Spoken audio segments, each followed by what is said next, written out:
SCP-024. Classe, Euclide.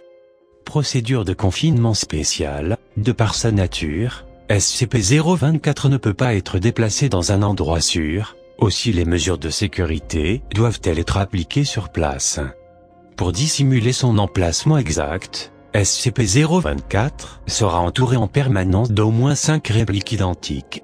Un périmètre de sécurité renforcé doit être maintenu en permanence sur le terrain de SCP-024, avec différentes équipes gardant SCP-024 et ses répliques. Aucune équipe de sécurité, leur leader excepté, ne sera informée de l'emplacement de SCP-024. SCP-024 doit être sécurisé à l'aide de portes anti-explosion scellées magnétiquement, et des murs renforcés et blindés, pour empêcher les intrusions. Il n'est en aucun cas permis au personnel de sécurité ou de recherche de pénétrer dans SCP-024. Seul le personnel de classe D est autorisé à entrer, à des fins de recherche uniquement. Tous les chercheurs doivent observer et mener leurs expériences sur SCP-024 à partir d'un laboratoire d'observation à part. Tout membre du personnel essayant de quitter le laboratoire d'observation ou d'entrer dans SCP-024 sans autorisation préalable d'un chercheur de niveau 4 doit être immédiatement mis aux arrêts, l'élimination étant autorisée. En cas de rupture de confinement, ou si la véritable nature de SCP-024 est découverte, alors toute la zone doit être détruite à l'aide des charges de démolition spécialement conçues à cet effet implantées sur toute la surface du terrain. Description: SCP-024 est une scène de concert abandonnée ayant appartenu à... Cependant, SCP-024 était déjà à l'état d'abandon depuis 1900 et la date d'apparition de ses propriétés uniques, avant ou après l'abandon, est inconnue. SCP-024 est situé au cœur de et a été repéré pour la première fois lorsqu'un groupe de jeunes adolescents est entré par effraction sur le terrain à l'abandon. Le témoignage du seul vainqueur, lorsqu'elle se rendit à la police, suffit à mobiliser les ressources de la Fondation pour le confinement de SCP-024. En entrant dans SCP-024, les visiteurs sont automatiquement accueillis par un speaker anonyme communiquant par interphone et capable d'entendre et de comprendre les voix des gens à l'intérieur de SCP-024. Le speaker informera les concurrents qu'ils sont sur le point de participer à un jeu télévisé dans lequel les vainqueurs gagneront un formidable prix, mais les avertira également que le jeu sera extrêmement dangereux et que les perdants ne pourront jamais quitter SCP-024. C'est ce moment que le speaker choisit de proposer de rester ou de quitter SCP-024. Les concurrents qui acceptent pourront avancer tandis que les autres seront immédiatement jetés hors de SCP-024. Les concurrents qui gagnent le jeu ou déclinent la proposition ne pourront jamais revenir dans SCP-024, l'entrée étant refusée par une barrière invisible et impénétrable. C'est après cela que les concurrents sont introduits dans le jeu en lui-même. Le style, la composition et l'apparence du jeu changent à chaque nouvelle partie, mais le jeu reste centré autour d'une longue course d'obstacles dans laquelle les concurrents devront s'orienter. Les règles varient également.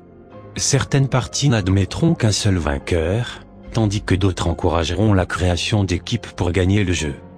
Plus que régulièrement, les obstacles observés dans ces courses passent d'incroyablement facile à une difficulté extrême et potentiellement mortelle. Pendant que les concurrents tentent d'achever la course, le speaker mettra constamment leur statut à jour et participera activement au bon déroulement du jeu, donnant parfois des conseils, conversant avec les concurrents, et rajoutant des règles. Au fur et à mesure que le jeu progresse, les obstacles deviendront de plus en plus dangereux et difficiles à vaincre, et il n'est pas rare qu'un groupe entier de participants succombe à la rigueur de la course.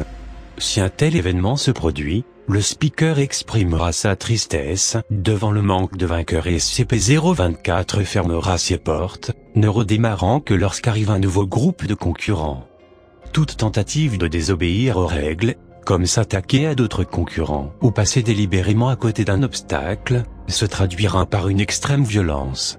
Le speaker interpellera le candidat responsable, qui sera rapidement et brutalement jeté hors de la course par les gardiens du studio. Une fois invoqué par le speaker, ces gardiens se matérialiseront immédiatement dans SCP-024 et disparaîtront s'ils ne sont plus nécessaires. Le concurrent restera à jamais introuvable. Quand un vainqueur est déclaré, il se lâche et reçoit un grand prix distribué de façon aléatoire. Tous les concurrents qui ont survécu mais ont échoué à remporter la course seront déclarés perdants par le speaker. Les lumières s'éteindront, et le vainqueur réapparaîtra automatiquement à l'extérieur de SCP-024 avec son prix tandis que les perdants disparaîtront définitivement. Cependant, l'aspect le plus étrange de SCP-024 reste qu'après chaque partie, une cassette VHS ou un DVD apparaissent dans une boîte aux lettres devant l'entrée principale de SCP-024.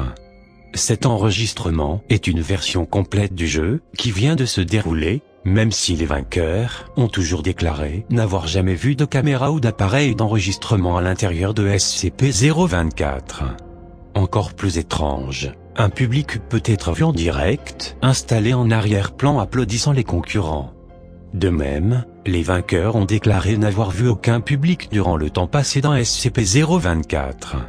Addendum 1. Jusqu'ici, la liste des prix remportés par les vainqueurs inclut, mais ne se limite pas, à de l'argent liquide, des appareils électroniques, divers biens de consommation, des voitures, des objets de collection, des vacances tout frais payés vers différentes destinations, données effacées.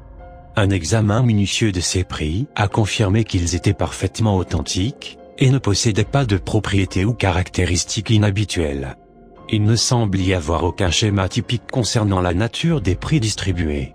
Addendum 2. Lors d'une tentative de découvrir où étaient emportés les perdants, un traceur GPS fut implanté sur les sujets des 124 à des 135, quand le groupe des 245 a été envoyé dans SCP-024. Au moment où les perdants étaient évincés du jeu, les signaux provenant des GPS ont été perdus. Il est pour le moment impossible de dire si les traceurs ont été détruits ou si les perdants ont été emportés dans une zone hors de portée des signaux.